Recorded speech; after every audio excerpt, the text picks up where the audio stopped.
अच्छा जी, आज हम बात करने लगे हैं ओईटी रीडिंग सी के बारे में। ठीक है गाइस, आप लोगों को reading A, reading B, listening A और लिसनिंग बी के बारे में ऑलरेडी मैंने जो ना लेक्चर्स डिलीवर कर दिए हैं। तो अभी हम बात करने लगे हैं रीडिंग सी के लिए। ठीक है, तो सबसे पहले रीडिंग सी के स्ट्रक्चर को समझना बहुत जरूरी है कि रीडिंग सी जो है उसका स्ट्रक्चर क्या होगा। ठीक है, उसमें होगा ये कि उसमें दो आर्टिकल्स होंगे जो हेल्थ केयर रिलेटेड होंगे। ठीक है, ये तकरीबन 800 से 1000 वर्ड का एक आर्टिकल होता है जो दो होंगे। ठीक है, उसके अंदर टोटल क्वेश्चन जो आपने अटेम्प्ट करने होंगे वो 16 होंगे। ठीक है, 8 ईच एक्सट्रैक्ट, जो एक एक्सट्रैक्ट होगा, जो एक आर्टिकल होगा उसके ऊपर 8 क्वेश्चन होंगे जो आपने अटेम्प्ट करने होंगे। ठीक है, टोटल टाइम जो आपने सी के लिए रखना है वो है 35 मिनट्स। आपको बताया गया था कि बी और सी आपको इकट्ठा मिलेगा।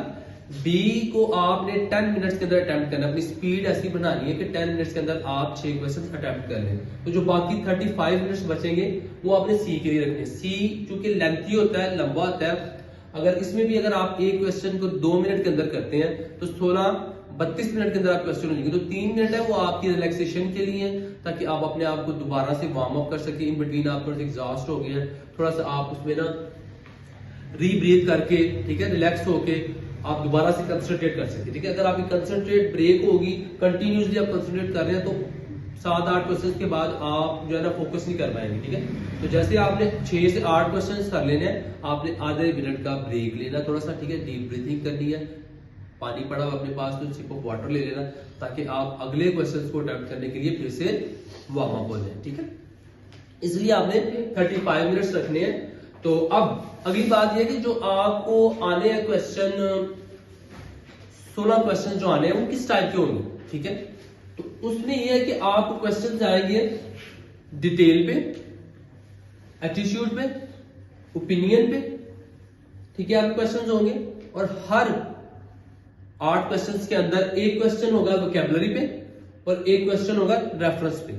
ठीक है, वोकैबुलरी जो क्वेश्चंस है वो क्या होंगे कि वो एक सिंगल वर्ड या फ्रेज को उन्होंने अंडरलाइन किया होगा, बोल्ड में लिखा होगा और टेक्स्ट के अंदर भी लिखा होगा, और आपने उसका क्वेश्चन के मुताबिक, क्वेश्चन को पढ़ने के बाद उसका ऑप्शन जो नीचे दिए होंगे वो सिलेक्ट करना होगा। फॉर एग्जाम्पल जैसे ये लिखा हुआ है, देखिए लिखा है there is a danger that they tend to encourage effort substitution explain writer का नाम लिखा।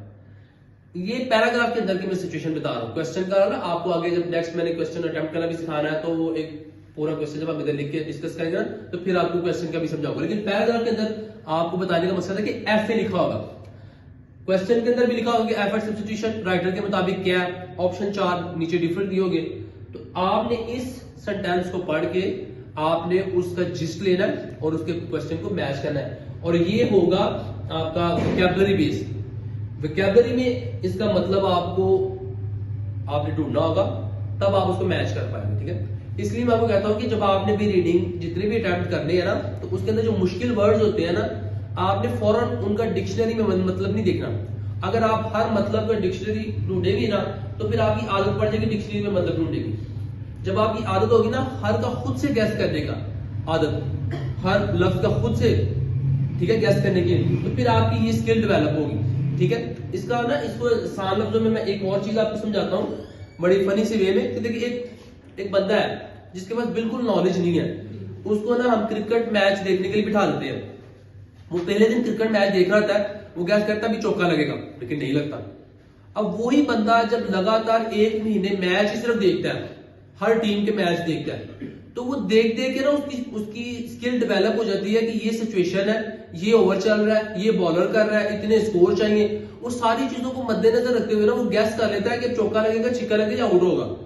ठीक है, और उसके गैस ठीक होना शुरू हो जाते हैं। आप कभी देखे ना, तो कभी मौका मिले जो रेगुलर क्रिकेटर देखते हैं, तो वो जो प्रेडिक्शन कर रहे थे ना, अब ये हो जाना है, अब वो हो जाना, तो वो होता है। तो सेम इज लाइक दिस, क्योंकि ओईटी की जो वोकैबुलरी होगी ना वो बड़ी डिफरेंट होगी, बड़ी टफ होगी, इतनी सिंपल वर्ड्स नहीं होंगे जो आपको इजीली समझ आ जाए। तो माइट भी आपने जो वोकैबुलरी भी अपनी बनाई होगी वर्ड्स की, तो वो एग्जैक्ट वो वर्ड ना आए एग्जाम के अंदर, तो फिर आप क्या करेंगे? तो वहां पे क्या आपकी स्किल काम आएगी कि आपको पूरे सेंटेंस को पढ़ते हुए, जैसे इसके अंदर कुछ वर्ड्स हैं, डेंजर, इनकरेज, इन चीजों को मद्देनजर रखते हुए आप समझ लेंगे कि एफर्ट सब्स्टिट्यूशन क्या हो सकता है। मेरी बात समझ आई?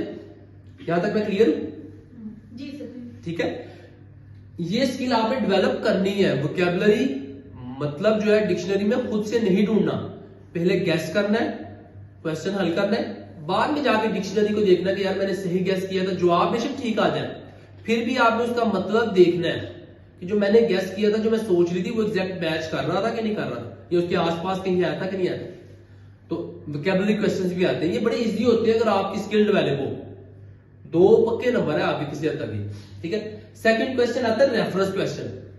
रेफरेंस क्वेश्चन कहता है कि क्वेश्चन के अंदर ना एक सिंगल वर्ड या फ्रेज अंडरलाइन या बोल्ड किया होता है, ठीक है, उसका मतलब आपने बताना था। जैसे कि फॉर एग्जांपल ये लिखा हुआ है all the students are interested in OAT exam and they work hard. अब जैसे ये दे लिखा हुआ है, दे, इट, मतलब नाम भी हो सकता है, नाउन भी हो सकता है, तो कोई भी वर्ड जो उन्होंने फ्रेज हाईलाइट किया, वो पूछने का मकसद होगा ये वर्ड किस चीज को रेफर कर रहा है पीछे, तो वो आपको पूरा सेंटेंस पीछे से पढ़ना पड़ेगा, अगला भी सेंटेंस आप पढ़ सकते हैं।